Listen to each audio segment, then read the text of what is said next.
Am I the jerk for taking the smaller room? My family is moving to a new house. It is a 3-bedroom house, so my mother and father are taking 1 bedroom, which leaves me and my 2 sisters, who are 12 years old and 23 years old. The setup is that my 2 sisters share the biggest room in the house, and I take the smallest room. My oldest sister is very upset. She says she deserves to have the small room. Here are the reasons why I think I deserve the small room. First, I have helped my parents for the past 2 years with the moving process. I spent hours of my days helping submit documents and speaking to the mortgage agents. My parents are not tech savvy, and English is not their first language. My sister refused to help in any way, and since I assisted with this entire process, my parents are leaning toward me getting the room. Second, my sister owns a lot of things. We currently share a room, and she owns the entire closet with her clothes. She has 85% of our large vanity with her jewelry and makeup. She has an entire file cabinet with makeup. She has 2 shoe shelves with all her shoes. She has a queen-sized bed with more shoes and clothes underneath. She has an entire dresser of clothes. She also forced me to give up my drawer underneath my bed to put more of her clothes.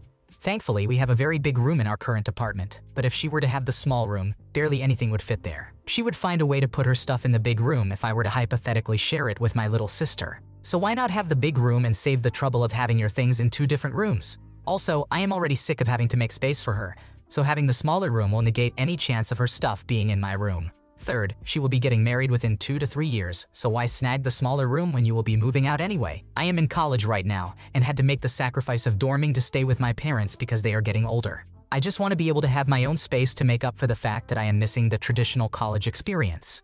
Here are the reasons why she deserves the small room. First, she is older. Second, she has spent her life sharing a room, so she may also want to have the experience of having her own space. Third, she does hybrid work, so 2 times out of the week she is at home with meetings, and she needs the space to do her work from home. Fourth, my little sister is a nuisance. She is extremely quiet and keeps to herself, and she does not want to share a room with a child. I told my older sister that during the entire day, every day, my little sister can come chill with me in my room, and she can come to the big room when it is bedtime. But she countered that with, "Then why don't you just share the room with her then?" Which is a fair rebuttal. So Reddit, am I the asshole? You handled things appropriately. Your contributions to the house purchase, like helping with documentation and communicating with mortgage agents, make a strong case for you getting the larger room. Plus, your sister's excessive belongings and her upcoming marriage means she should be focusing on finding her own place. It's your parents' house, and they made the call. Would I be the asshole if I leave while their dad is dying? My husband, who is 39 years old, and I, who am 26 years old, have been married for 2 years and have been together for 5 years. I am the stepmother to his 2 children, who are 15 and 10 years old. My husband works a physically demanding job in the service industry that is enough to cover our bare necessity bills and absolutely nothing else. Any and all living expenses above the basic rent and utilities are entirely on me to fill the gaps. I do not work a traditional job. I run my own consulting business, so my income can fluctuate drastically from month to month. Some months, I make a substantial amount of money, while in other months, I make almost nothing. My husband often acts like he is the sole provider, he is not, and treats me like a stay-at-home wife, I am not, who does not lift a finger all day. I make breakfast and lunch every day for the children. My husband does most of the major cooking. We split the cleaning, however. I usually end up cleaning up after him and the children because after he makes dinner, he does not feel like he should lift a finger. Most days he comes home from work, goes straight to making dinner, then grouchily watches sports by himself for the rest of the evening. My husband's mental health has been abysmal for some months or even years now. He does not go to therapy and does not exercise or do anything to take care of himself whatsoever. Before we were married, my husband used to run marathons and was extremely physically fit and healthy. Somewhere along the way, his mental health just completely deteriorated, and over the past 2 years of our marriage, he has become a shell of himself. He has been battling depression for the entirety of our marriage, yet does absolutely nothing to help himself out of it. For years, I have begged him to find a therapist and get professional help because it is way above my capacity. He says he feels like he has no purpose or has wasted his life, which hurts because I am a part of his life. 2 months ago, he was so mentally down that I was nearly ready to have him committed for inpatient treatment. He convinced me that if I did not, he would get help, and still, nothing. Shortly after, we found out his father is dying. He has stage 4 cancer that has spread everywhere so badly that they do not even know where it started. His parents live in a separate state, and my business has been slow this summer, so our finances are stretched for unexpected expenses right now, and he cannot afford to take off work to be with his father. In the midst of all this, I realized how unhappy I am in this marriage and the ways it has robbed me of who I once was. Before this marriage, I was an ambitious, driven person who accomplished things. Now I am anxious, hesitant, fearful, and I feel like I lost myself in this marriage and raising his children. My soul is screaming for me to get out so I can find myself again, but the circumstances of life have me feeling trapped and lost. Would I be the antagonist if I left my husband and children while my father-in-law is dying? You did nothing wrong here. Get out of there. There will always be a dilemma and an excuse for staying. If you don't go now, when his dad unfortunately passes, you will feel stuck then too. Good luck, sister. Am I the jerk for snapping at my mother when she mentioned something to my friend after I explicitly told her not to bring it up? So I, a 21-year-old female, have a friend, a 20-year-old female, who we will call Aita. Aita's mother is in the hospital with a very severe and potentially fatal illness. She has been worried sick about her mother and is constantly stressed and anxious. It has very obviously taken a toll on her mental health. One other friend and I decided to try to get her mind off things by having a day dedicated to doing whatever she wanted.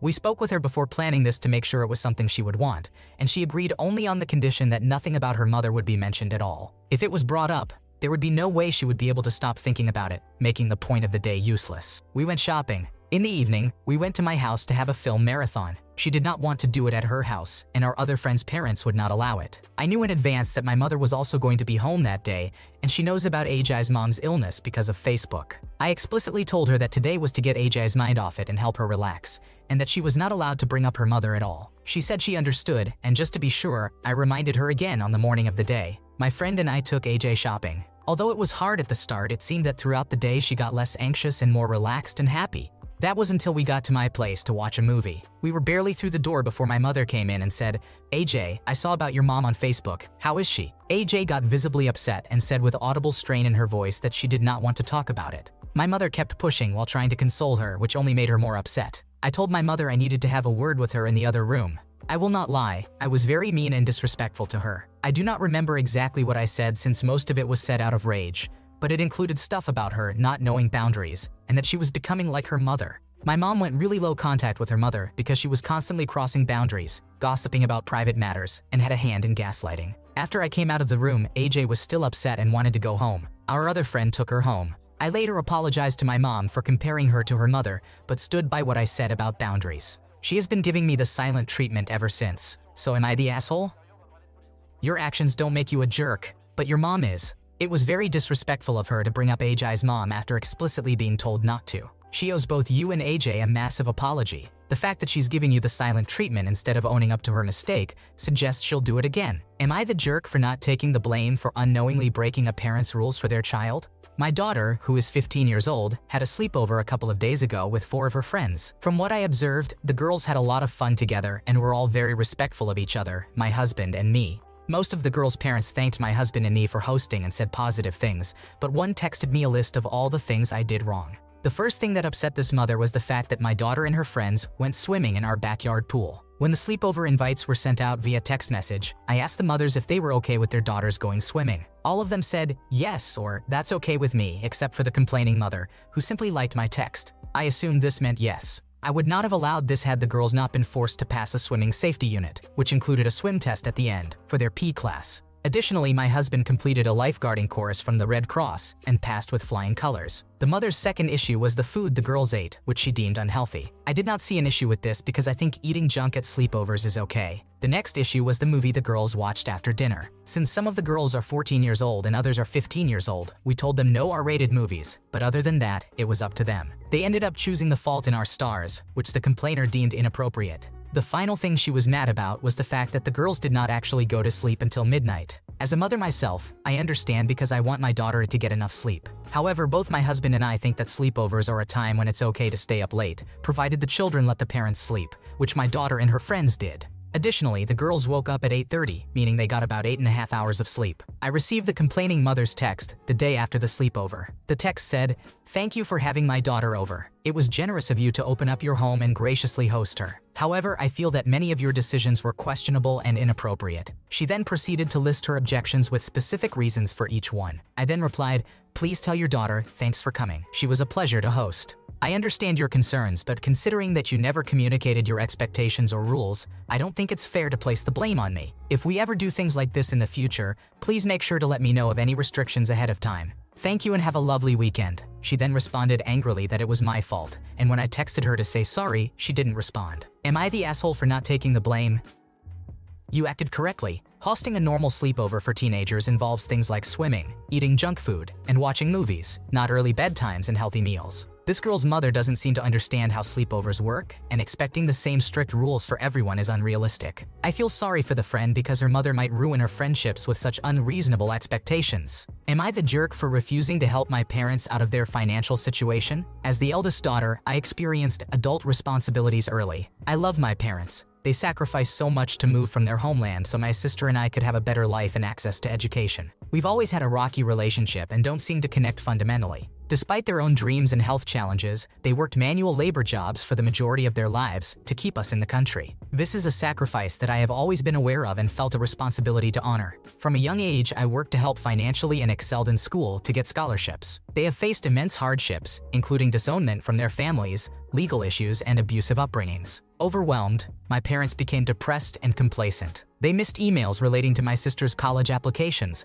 resulting in her missing out on opportunities, and were slow to take the initiative to sort out ongoing issues with our residence status. I took on many of their duties and felt that no matter how often I told them I was stressed out with managing the family, they would never fully change. My parents are undocumented, which means they can't get stable, well-paying jobs. They struggle to manage our household finances, especially as they get older and can't do physically demanding work. I have been supporting them financially since high school as a waitress to now. I hope to support them until they recovered from debts, saved enough for legal status, and became independent. However, I've sacrificed a lot. Missing out on typical teenage and college experiences, taking on responsibilities like attending my sister's parent-teacher conferences, and suffering academically due to burnout. We've been experiencing intense family conflicts, leading me to stop sending money and reduce contact. There wasn't a single triggering event. I am just exhausted and overwhelmed by the constant hurt and complicated emotions. When I ask them what the long-term plan is, they offer uncertain answers, simply saying they'll manage. This isn't about money. It's about wanting parents who can manage their own lives. I desire for them to be happy and independent so I don't have to worry constantly. I'm frustrated that I must put my life on hold indefinitely for their problems.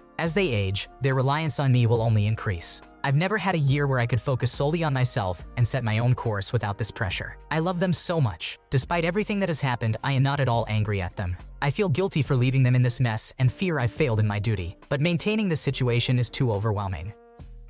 You did nothing to deserve criticism. Your parents have no right to use you, and at some point, you have to live for yourself. You didn't fail your duty. You did more than you ever should have needed to. They shouldn't put so much pressure on you. Would I be the asshole for not allowing my significant other's family's pets in our home? My boyfriend and I are thinking about moving in together and we're discussing logistics. I grew up in a household where we didn't wear shoes in the house, and even though he didn't, he's willing to try it for me. One thing we can't get past is an issue with his family and extended family, who all own cats and/or dogs. I visit them, play with the animals, and enjoy my time there. Their animals are not well potty trained and sometimes have accidents on the floor. They wipe it up, and for them, it's no big deal. When they visit each other for more than a couple of hours, the guests bring their animals with them. These animals have the run of the house, getting on the host's couches, beds, and chairs. The cats climb tables. The hosts don't seem to mind, and they do the same with their animals when they visit the guests. When I asked what will happen when his family and extended family visit our apartment, my boyfriend said this will be the case in our apartment too. I was shocked. I love these animals,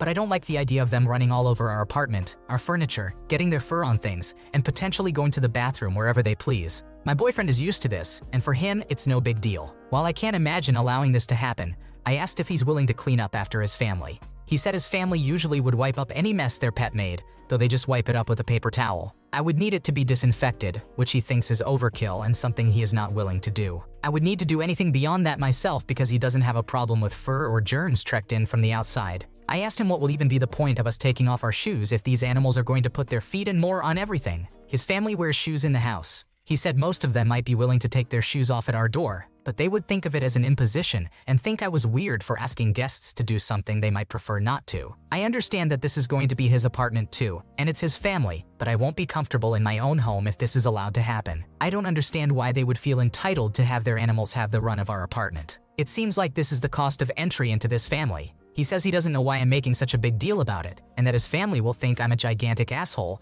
and an animal hater, since the alternative would be them leaving their pets at home for long periods. They see the idea of paying for pet care as ridiculous. I told him I don't know why it's on me when they are the ones who decided to have pets, and he said that mentality is not what family is about. He also threw in that he thinks I'm too much of a germaphobe and should get help. Would I be the asshole?